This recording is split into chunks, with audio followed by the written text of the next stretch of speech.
I confronted my brother about something I thought was a small betrayal, but it turned into a confession that completely changed how I see him, our family, and everything I believed about loyalty between siblings. I need to get this out because it's eating me alive and I can't sleep anymore. 3 weeks ago, I thought I was the good brother. The loyal one, the one who'd never betray family. I was wrong about everything. It started when I saw Jake's car outside the Marriott downtown. My brother Jake, who's supposed to be happily married to Sarah for 8 years, who has 2 kids, who gives me lectures about being a good man. I wasn't even looking for him. I was there for my rental car when I spotted his silver Honda in the parking garage. Same dent on the bumper from when he backed into Mom's mailbox last Christmas. My stomach dropped. Sarah was supposed to be in Chicago visiting her sister that weekend. I knew because Jake had complained about being alone with the kids. I should have walked away. Should have minded my own business. Instead, I wait 2 hours later. Jake walked out with a woman I'd never seen before. Blonde, maybe 30, wearing a red dress that cost more than my rent. They were holding hands laughing. He kissed her goodbye like they'd done this 100 times before. The drive home felt like floating through a nightmare. My hands shook on the steering wheel. This was Jake, my older brother who taught me to ride a bike, who upped Tommy Morrison in 7th grade for calling me names, who was my best man at my wedding to Lisa 3 years ago. Lisa, my beautiful trusting wife who thinks the world of Jake, who calls him the good one, compared to our disaster of a younger brother Danny. I couldn't tell her, not yet. I needed to confront Jake first, give him a chance to explain. Maybe it wasn't what it looked like. Maybe there was some innocent reason he was holding hands with a stranger and kissing her in a hotel parking lot. Even thinking it sounded pathetic, I called Jake the next morning, trying to keep my voice normal. Hey, wanna grab lunch today? Haven't talked in a while. Can't today, man. Sarah's back from Chicago and we're doing family stuff. The lie hit me like a physical. Sarah hadn't gone to Chicago. I'd called their house Saturday morning and she'd answered, confused when I asked if she'd made it there safely. She'd been home all weekend with a migraine. So Jake had lied to Sarah about working late Friday. Lied to me about Sarah being out of town. Probably lied to the blonde about being single. We met Tuesday at Murphy's Bar, our usual spot since college. Jake looked normal, happy even. Ordered his regular burger and made jokes about the waitress's terrible haircut, like he hadn't been destroying his family 4 days earlier. I saw Friday night, I said when she walked away. Jakey's face went blank for half a second. Then he smiled. Friday. I was working late, remember. Big presentation Monday. At the Marriott downtown, with a woman who wasn't your wife. The burger turned to cardboard in my mouth as I watched my brother's face change. The smile disappeared. His shoulders tensed. For a moment, he looked like a stranger. You following me now? I was there for the Henderson conference. Saw your car. I leaned forward needing to deny it. To explain. To be the brother I thought he was. He stared at his hands for a long time. The bar noise faded into background static finally. He looked up. Her name's Monica. I've been seeing her for 6 months. 6 months. Not a mistake. Not a moment of weakness. 6 months of planning, lying, sneaking around. 6 months of looking Sarah in the eye every morning and lying about loving only her. Are you insane? The words came out loud at the next table glanced over. You have kids, Jake. Lily's only 5. What if Sarah finds out? She won't. His voice was cold, matter of fact. Unless someone tells her. The thread hung between us like gas. I felt something fundamental shift in my chest like a breaking that would never heal right. You're asking me to lie for you. I'm asking you to mind your own business, like a good brother would. That brother. He said it like a weapon, like he could use our shared to make me complicit in his betrayal. I thought about Sarah making Jake's favorite cookies last week, smiling as she packaged them up for him to take to work. Thought about little Lily showing me her drawings of Daddy and Mommy and Tommy, as a happy family. Thought about 8-year Tommy asking when Uncle Mike was getting kids like his daddy had. I can't do this, I whispered. Jake's expression hardened completely. Then we have a problem. He $20 on the table and stood up. Think real hard about what kind of brother you want to be, Mike, because once you cross this line there's no going back. He walked out leaving me alone with the worst decision of my life. That night I lay next to Lisa staring in. She was reading some romance novel, occasionally laughing at funny parts. So innocent, so trusting. Everything Jake started destroying her world without her knowing it. Jake seemed weird at lunch. I said, careful, weird how? She didn't look up from her book. Distant, stressed maybe. He's probably just tired. Sarah mentioned he's been working late a lot lately. Big project at the firm. Working late. The lie was spreading like cancer through our family, and I was the only one who could see the tumor growing. I almost told her everything right then. The words sat in my throat like broken glass. But once I said them I couldn't take them back. Once I destroyed Jake, I'd be destroying Sarah and the kids too. Or maybe I'd just be exposing destruction that was already happening in secret. I rolled over and closed my eyes but sleep didn't come. Just the image of Jake kissing that woman and the sound of Lily's laugh echoing in my head like a warning. I gave Jake a week to come clean. 7 days to find his conscience and tell Sarah himself, to at least give her the dignity of hearing it from her husband instead of discovering it another way. He didn't. Instead he doubled down on the lies. Family dinner Sunday he was charming as ever. Brought flowers for Sarah, played catch with Tommy in the backyard, pushed Lily on the tree swing until she shrieked with laughter. The perfect father and husband. I watched him kiss Sarah's forehead when she served dessert, the same mouth that had been on Monica 3 days earlier. Watched him help Tommy with homework at the kitchen someone under the table.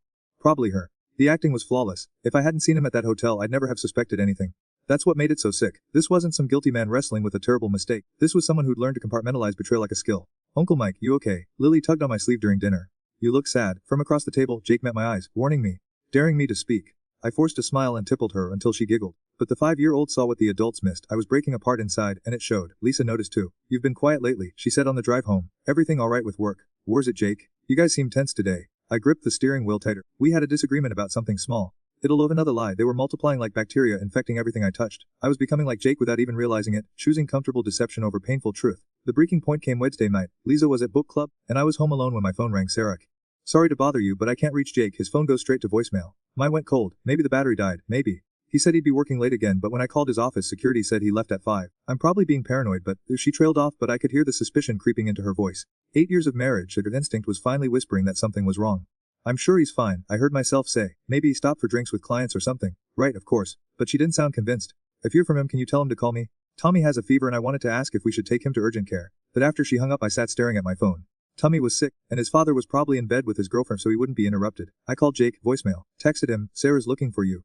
Tommy's sick. No response. An hour later, Jake called Sarah back with some story about his phone dying during a long client dinner. By then, she'd already taken Tommy to urgent care alone, navigating a scared 8-year-old in medical forms while her husband was getting his needs met elsewhere. I couldn't sleep that night. Every time I closed my eyes, I saw Tommy's flushed face and Sarah's worried expression. They needed Jake. The next morning, I drove to Jake's office. We need to talk, I said when he came down to the lobby. I told you, Mike. This isn't your business. You made it my business when you put me in the middle of it. I was shaking with anger. Tommy was sick last night. Sarah took him to urgent care alone because she couldn't flicker it across Jake's face. Guilt, maybe. But it was gone in seconds. He's fine, a little fever. That's not the point. She needed you and you were. I was what? His voice dropped dangerously low. Say it, Mike. Tell me exactly what you think I was doing. The challenge in his eyes made my stomach turn. He wanted me to accuse him directly, to cross the line from suspicion to confrontation. Once I did that, the war would be official. I think you're destroying your family for someone who doesn't even know the real you. I said quietly. I think you're selfish and cruel in turning to someone I don't recognize. Jake studied my face for a long moment. Then he nodded like I'd confirmed something he'd been wondering about. You always were jealous, he said, even as kids. I got better grades, better at sports, married first, had kids first. And now you think you can tear down what I built because you're miserable. The accusation of like a slap. This isn't about jealousy. Isn't it? You and Lisa have been married 3 years, still no kids, still renting that apartment, still working the same dead-end job while I made partner. His smile was cruel, calculated too. Must you that mom and dad always liked me better? I wanted to punch him, my own brother, using every insecurity I'd ever shared with him as weapons. This was what betrayal looked like when it went all the way to the. This is about doing the right thing, I said through gritted teeth. The right thing is keeping your mouth shut and letting me handle my own marriage. He stepped closer, and for the first time in my life I was afraid of Jake. Not physically but something deeper. Because if you destroy my family, Mike, I'll make sure everyone knows what kind of brother you really are. What's that supposed to mean? His smile got weirder, more dangerous. Ask Lisa about the Christmas party at your office 2 years ago.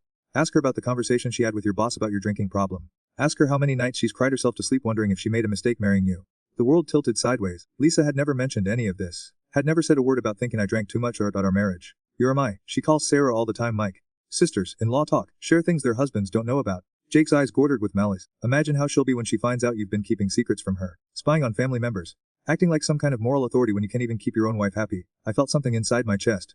Not just trust in Jake but trust in everything. If Lisa had been sharing doubts about me with Sarah, if she'd been crying about our marriage while pretending everything was fine, maybe I didn't know anyone at all. 1 week, Jake said, straightening his tie.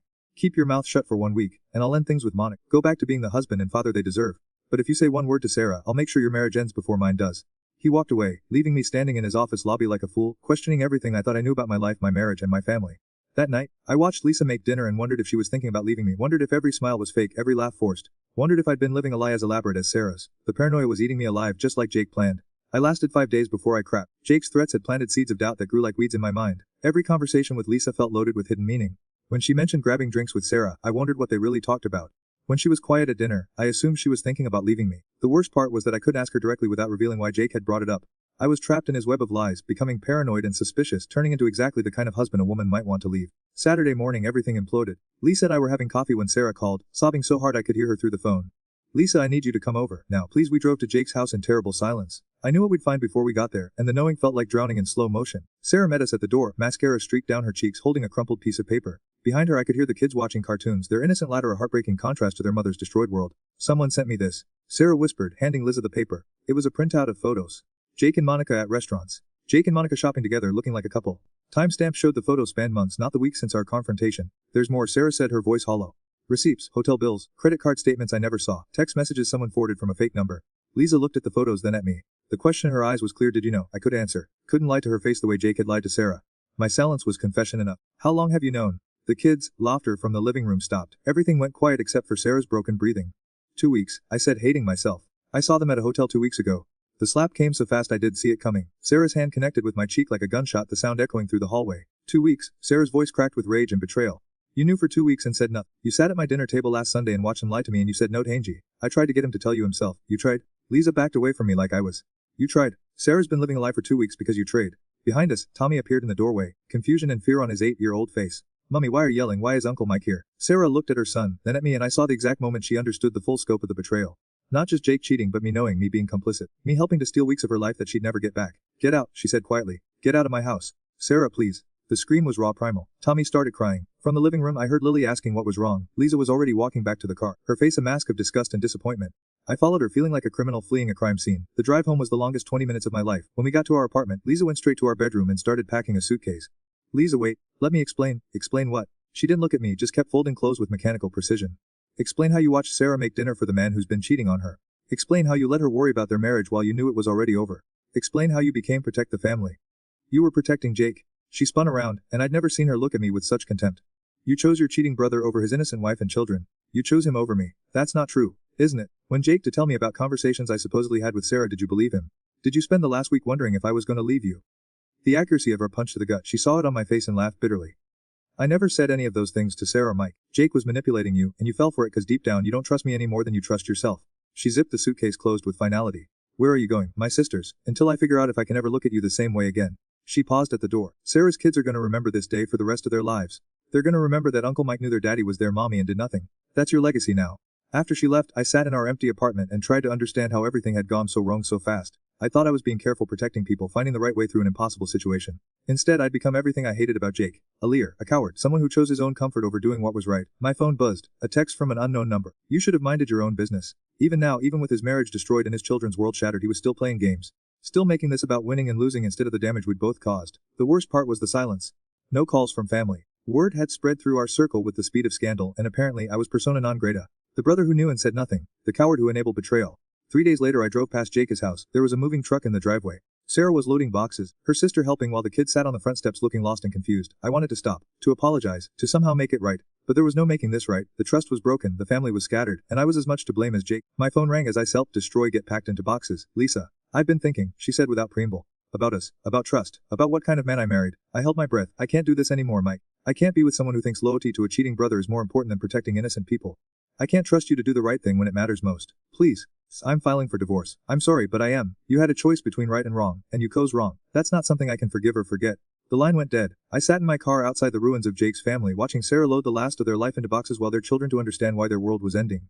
Then I drove home to my own empty apartment, where boxes of my marriage would soon be packed the same way. Jake texted me once more a week later, hope it was worth it. But he was wrong. It wasn't worth anything. The silence I'd chosen didn't protect anyone. It just made me complicit in the destruction of 2 families instead of 1. Now I lie awake every night thinking about Tommy and Lily, wondering if they blame Uncle Mike for knowing their secret and keeping it.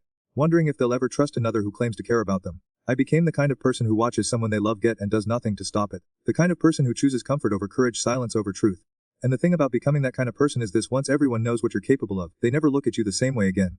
Some betrayals you commit with your actions, but the ones that destroy you completely are the ones you commit with your silence.